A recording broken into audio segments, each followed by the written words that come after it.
১৯তম Malaysia international branding showcase ২৮ থেকে ৩০ November Kuala Lumpur convention সেন্টারে অনুষ্ঠিত হয়। মালয়েশিয়ার এক্সটার্নাল ট্রেড ডেভেলপমেন্ট কর্পোরেশনের সহযোগিতায় ইএস ইন্টারন্যাশনাল ইভেন্ট ম্যানেজমেন্ট আয়োজিত এই প্রদর্শনীতে বাংলাদেশও সক্রিয়ভাবে অংশগ্রহণ করেছে। বাংলাদেশ হাইকমিশনের উদ্যোগে বরাদ্দকৃত বুথে দেশের শীর্ষস্থানীয় ব্র্যান্ড প্রাণ তাদের গৃহস্থালী, ভোক্তা এবং খাদ্য পানীয় পণ্য প্রদর্শন করে। প্রদর্শনীটিতে বিভিন্ন দেশের ব্যবসায়ী ও পরিবেশকদের আগ্রহ ছিল উল্লেখযোগ্য। মেলার শেষ দিনে বাংলাদেশ হাইকমিশনের পক্ষ থেকে প্রথম সচিব প্রণব কুমার ঘোষ স্টল পরিদর্শন করেছেন। তিনি ব্যবসায়ীদের সঙ্গে আলোচনা করেন এবং মালয়েশিয়ার বাজারে বাংলাদেশের পণ্যের প্রসারে সহযোগিতার আহ্বান জানান। প্রদর্শনীটিতে 10টি দেশ থেকে 300টি বুথের মাধ্যমে ফ্যাশন, গৃহস্থালী পণ্য, ভোক্তা পণ্য এবং খাদ্য পানীয় সহ বিভিন্ন পণ্য প্রদর্শিত হয়েছে। মালয়েশিয়ায় বাংলাদেশের হাই কমিশনার মোহাম্মদ শামীম আহসান জানান, মালয়েশিয়ায় বাংলাদেশের পণ্যের চাহিদা ক্রমাগত বাড়ছে। এই চাহিদা পূরণের লক্ষ্যে হাই কমিশন বিভিন্ন বাণিজ্যিক মেলায় অংশগ্রহণ সহ নতুন পরিকল্পনা গ্রহণ করছে। প্রাণের মালয়েশিয়ার প্রধান বিপণন কর্মকর্তা টাইলর তাসিন জানান, মেলাটি তাদের জন্য একটি বড় সুযোগ ছিল।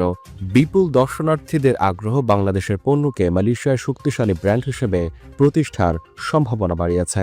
19তম মালয়েশিয়ান ইন্টারন্যাশনাল ব্র্যান্ডিং শোকেসে বাংলাদেশ হাই কমিশনের আন্ডারে আমরা পিনাকল ফুডস এবং প্রাণ আমাদের প্রাণের বিভিন্ন পণ্য সামগ্রী নিয়ে আমরা এখানে হাজির ছিলাম বিগত 3 দিন।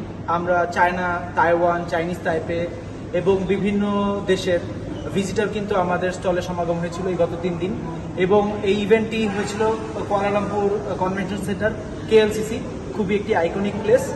এখানে আসতে পেরে আমরা খুবই আসলে নিজেদেরকে গর্বিত মনে করছি এবং আমাদের যে অবজেক্টিভ ছিল যে আমাদের বিভিন্ন দেশি কাস্টমারদের কাছে আমাদের পণ্যের প্রচার এবং প্রসার করা, আমার মনে হয় এই বিষয়টা আমরা অনেকটা এই ইভেন্টের মাধ্যমে কভার করতে পেরেছি এবং বিভিন্ন দেশের নতুন নতুন বায়ারদের মাধ্যমে আমরা আসলে আমাদের পণ্যটাকে আমরা এই যে আসিয়ান দেশগুলি বা চায়না, তাইওয়ান, চাইনিজ তাইপেতে আমরা নিতে পারবো বলে আমরা বিশ্বাস করি।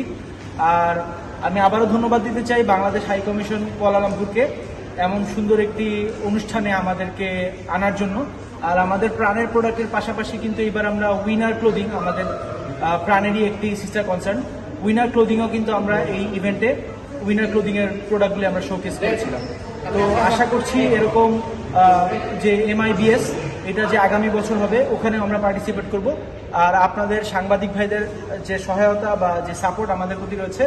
ব্র্যান্ডিং শোকেসে অংশগ্রহণের মাধ্যমে প্রাণ মালয়েশিয়া সহ আন্তর্জাতিক বাজারে তাদের পণ্য সম্ভার প্রদর্শনের সুযোগ পাচ্ছে। এই প্রদর্শনীটিতে অংশগ্রহণকারী বিভিন্ন দেশের ব্যবসায়ী, আমদানিকারক এবং দর্শনার্থীদের সঙ্গে যোগাযোগ গড়ে তোলা বাংলাদেশের রপ্তানি খাতকে আরও শক্তিশালী করতে ভূমিকা রাখবে বলে আশা করা হচ্ছে। আন্তর্জাতিক ব্র্যান্ডিং শোকেস বিশ্বের শীর্ষস্থানীয় ব্র্যান্ড এবং ব্যবসায়িক উদ্যোগগুলোকে এক প্ল্যাটফর্মে নিয়ে আসার মাধ্যমে নতুন বাণিজ্যিক সম্ভাবনা সৃষ্টি করে। প্রদর্শনীটিতে মালয়েশিয়ার ব্যবসায়িক পরিবেশে বাংলাদেশের ব্র্যান্ডগুলোর দৃশ্যমানতা বাড়ানোর বড় সুযোগ হিসেবে দেখা হচ্ছে। বাংলাদেশ মালয়েশিয়ার দ্বিপাক্ষিক বাণিজ্যের পরিমাণ বর্তমানে প্রায় $3 বিলিয়ন। মালয়েশিয়া বাংলাদেশের 9ম বৃহত্তম বিনিয়োগকারী দেশ। এই প্রেক্ষাপটে 2024 সালে বাংলাদেশের পণ্যের আন্তর্জাতিক বাজার সম্প্রসারণের এই উদ্যোগ গুরুত্বপূর্ণ ভূমিকা রাখবে।